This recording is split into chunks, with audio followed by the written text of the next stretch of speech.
So I'm Laura Connick, and I am with Robinson Sotheby's International Realty, and I have with me today Amy Lewis from On Q Organizing. And Amy and I met at the Wyoming Women's Entrepreneur Group about a year and a half ago, was it, Amy? I think it was, yeah. Yeah, and so we talked for a while about, working together and looking forward to working together, and finally we got the opportunity, and I thought it was wonderful, and I really appreciate that you brought me in. So Amy had, I'll just give you the little highlights. Amy had reached out to me. She had a client, an older couple. They were in the process of downsizing a very large house. They had already picked out a much smaller location that it turns out they've already moved from to a little bit bigger location, didn't they? They did. Yeah, so they picked out a smaller location and they had to downsize, and it was just so overwhelming for them.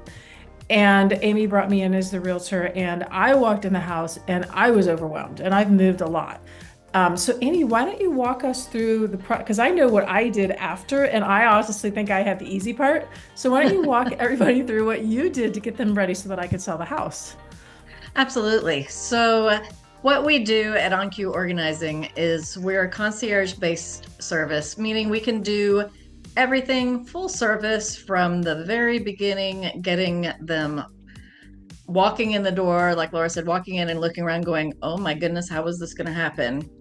To the very end, walking out from their new place with their dishes in the cupboard, everything set up, their clothes hanging in the closet. So we usually start with a move like this. It's best to start with imagining how you want to live in your new space. So sorry, I have a cat. so you, we do a 3D ground plan for them, and we go over to their new space, measure everything, uh, measure their furniture that they're wanting to move, show them in the 3D ground plan how it's all going to look, because that's how you can really imagine yourself in your new space and make sure that it's safe to move everything in your new space. And that ground plan is really the key. I suggest that even if it's just you and a piece of paper and graph paper, I highly suggest you doing that ground plan, because that's how you can really get to envision your new space. And then from there, it makes your decisions a little bit easier. We help declutter, downsize, decide what's going. It's a little easier when you actually know the space. We can set up everything from the other vendors that are going on, and then we help you move. Well, you made it sound a lot simpler than it really was. So what are some of the other vendors that you need to get involved to help a client that's been in their house for 40 years move out and downsize? It depends on what time they brought us in. Like, I was brought in at the beginning of this family that we're talking about. So I got to recommend to them lovely real estate agents that I had worked with before and liked. And then you actually brought in a home stager and a cleaning company in collaboration with me. That's something that I can also do. You happen to have great people that you knew who worked out beautifully. And then we also worked with auctioneers to help sell some of their items. We worked with Junk King to help clean out the rest of the items that weren't going to family and weren't able to be sold. And so we do full service, whatever they need. That whole thing, I remember us sitting down with Lisa Parker, the stager with the staging company, and the schedule that we put together. We almost killed those poor people. No, we did not really.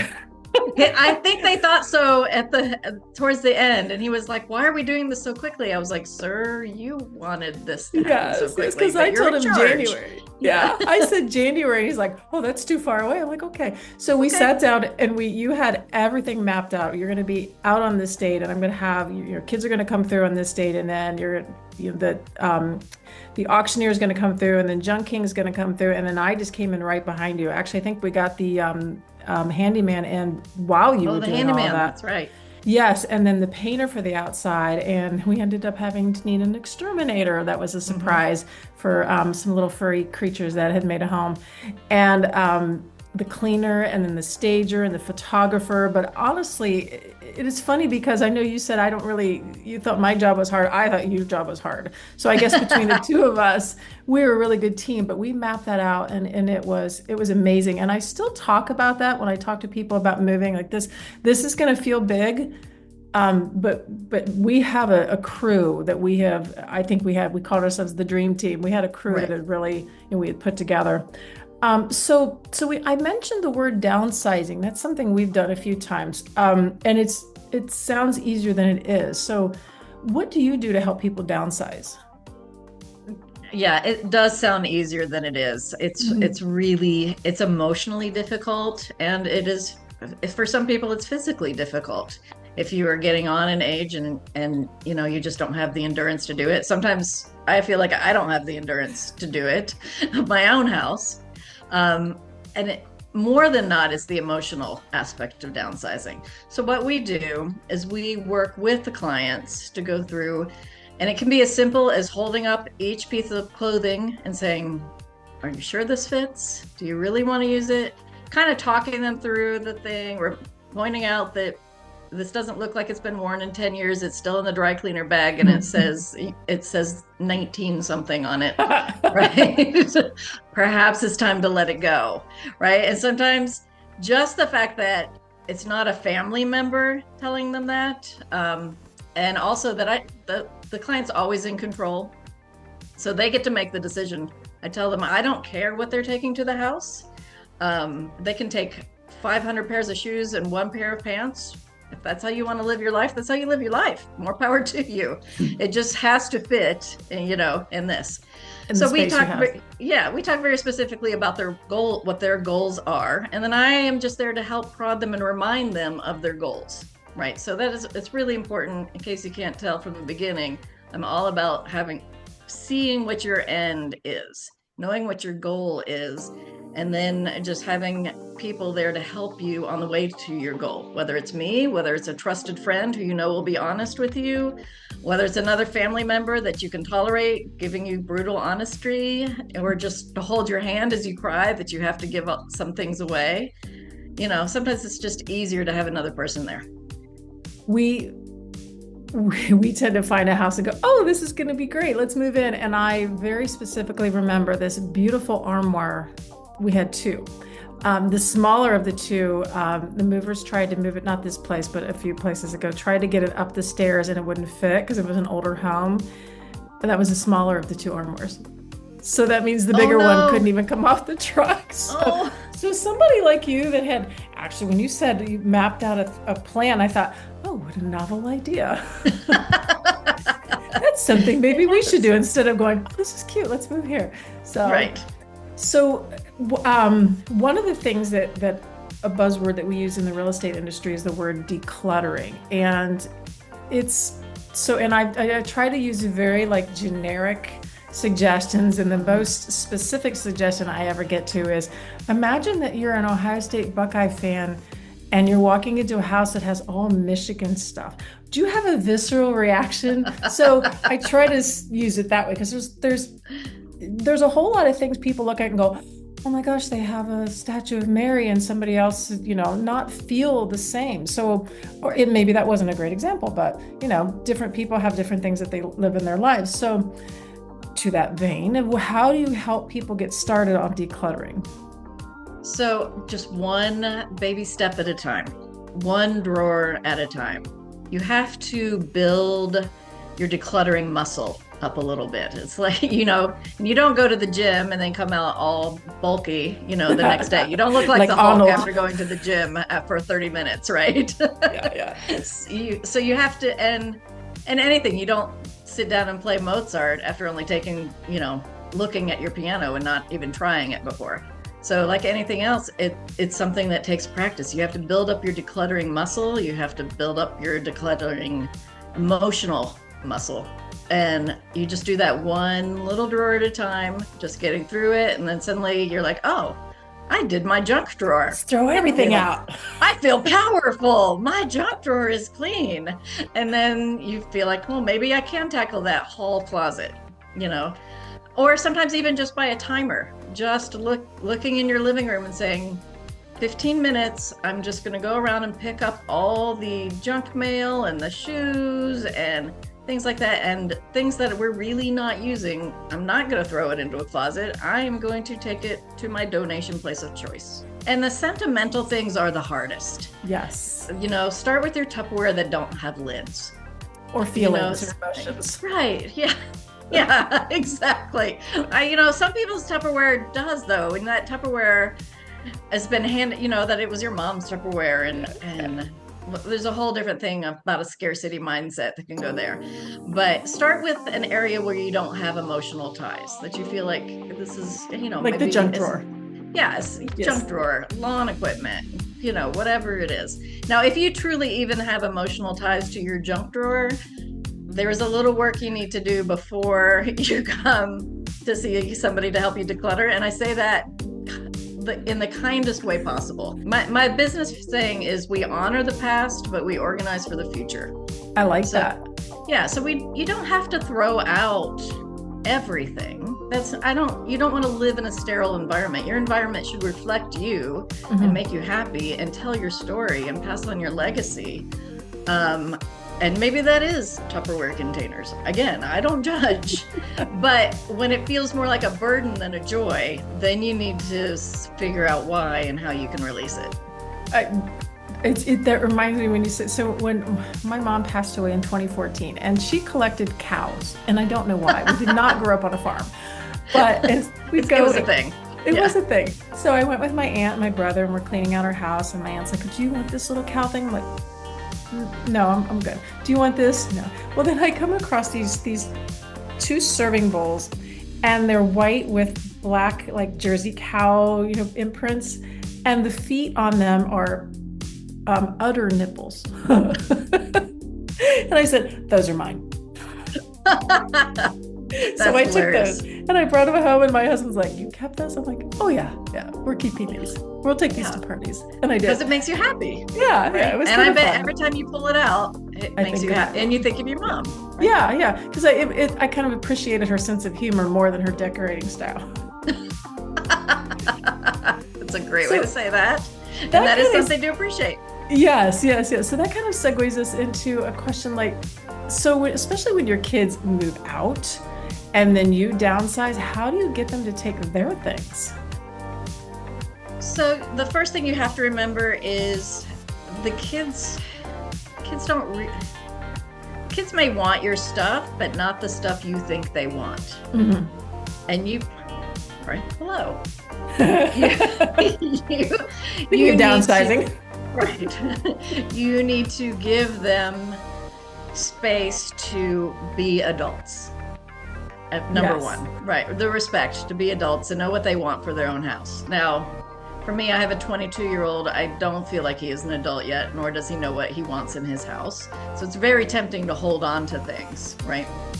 However, he's not going to want his kindergarten pictures. He doesn't care about, and ones he drew, right? He doesn't care. He doesn't remember. He didn't even like doing it. He hated art class, right? So I'm holding on to those for me. So first you have to identify, why are you trying to pass them on to your kids because you feel guilty throwing them away? So are you passing along your trauma, instead of healing it and throwing it away? And also instead of being respectful for them, to them. So if you give them a chance and say, do you want these things? And they honestly say no, and you no longer want them in your house either, you can take a picture of them so you remember them. The cute picture of them that painted the dog green. That was funny. You liked it, but you don't want it hanging in your house. Okay, take a picture so it pops up on your digital frame every now and then and you get to giggle. Yeah. But you don't need that picture. So why do you think that is so hard for people to let go of things? You touched on it a little bit, maybe some emotional trauma from childhood or whatever. But what would you say is like the main reason people struggle with that? Usually because when you're looking at something, you have a memory of it. For instance, this sculpture behind me was my husband's aunt's. We have it in our dining room because he remembers having it in her house, and he has a lot of great memories of his aunt and going there, and that's where the family gathered for the family dinners on Sunday. So when he inherited the sculpture, it was really important for him to have it somewhere in the house. I like it. It's not really my style. It's been beat up. I mean, they did awful things to this. I mean, it's really not ever sellable. That's missing parts. Half the arm is missing Gotcha. on the other side. You can't even see it. But it is, it really means something to him. And that's the thing. Things carry memories with them. Yes. So I will say, because I've done this before, that we have gotten so good at downsizing that we've literally downsized things that we ended up replacing. It Because we're like, happens. wait, we could have used that. So what do you do if you get rid of something and then you regret it? You consider that the price of living. You say, oh, oops. I mean, you're allowed to make mistakes. Yeah. Hopefully, it wasn't something that was so valuable that it's irreplaceable, like your wedding ring or, Yeah. something like that. Or your mom's wedding ring or whatever. Hopefully, Yeah. I mean, I've done it too. I've been like, I thought I had curtains stuck in this closet and that I really wanted to change out these other curtains. And I remember, oh, yeah, it was Wyoming Free for All. Got him. And Yes. I shoved them out the door because I got into the mood of cleaning out that closet one day. Oh yeah. You know, Yeah. and I just go, okay.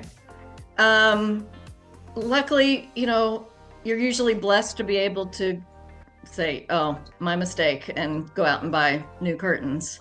Mhm. When it's something that's more precious, you need to think a little bit harder about it. But when it's like you have 20 spatulas and you give away 19 of them and realize you gave away your favorite one, you probably can ask for your favorite one for Christmas again, There we and your go. kids would be glad to stick it in your stocking. So what would you say are your quick top three decluttering tips? I would say start small, just start with the drawer, thread it, and again, build up that decluttering muscle. Or even set a timer for just 15 minutes at a time. And then top three would be do it. So start small. Number two, I think I touched on before, is do it with a friend or somebody that you trust to be kind but honest. Because you don't want to get into fights with people. And it's going to be hard enough as it is. And hopefully somebody who's strong, so you can just point and they can move things. So that helps too. Yes, somebody with a lot of space. energy. Somebody with a Yes, high yeah. energy, but who is kind. Those people Somebody are hard younger to than find, us. but Yes. if you have that friend, grab them, hold on to them for your life, and then use them for this. And then number three would be find other ways to keep the memories of things so that you're not feeling so emotionally burdened by things. Find other platforms, whether you take a picture of it and use it in some, and then you're able to get rid of the item. However you want to save your memories of items, figure out what that is so that you're able to release the stuff. It's like there's a book out by Matt Paxton who was on Hoarders, and he is excellent about downsizing. And his book is called Keep the Memories But Lose the Stuff. So when you figure out how to do that for yourself, how you're going to keep these memories, whether it's even just journaling, even just jotting down the stories, it doesn't even have to be journal. It doesn't have to be digital. You can get very complicated in the digital world. I use this platform called Artifacts that I love. But once you figure out how you want to do it, how you want to keep the memories and let go of the stuff, that makes a difference. Then you have a way to move forward as opposed to just looking at everything and going, I don't know what to do. Right. That makes sense. That makes sense. Well, I really appreciate you meeting with me. This is great. And I'm going to post this on social media, on YouTube, and I'm going to put the information on how to reach the two of us down in the comments everywhere I post it. So you'll have my contact information, you'll have Amy's contact information. And if you have any questions for Amy about downsizing, decluttering, or if you're thinking about doing that and you need to get started, I highly recommend her. And this has been great. Thank you so much for doing this little Zoom with me. April was my downsizing and decluttering month, and we just got in at the very end. So, Yes. But it's always the season for decluttering. So this Yes. is a timeless topic. Well, again, thank you so much. I really appreciate your time. Thank you. And have a great day.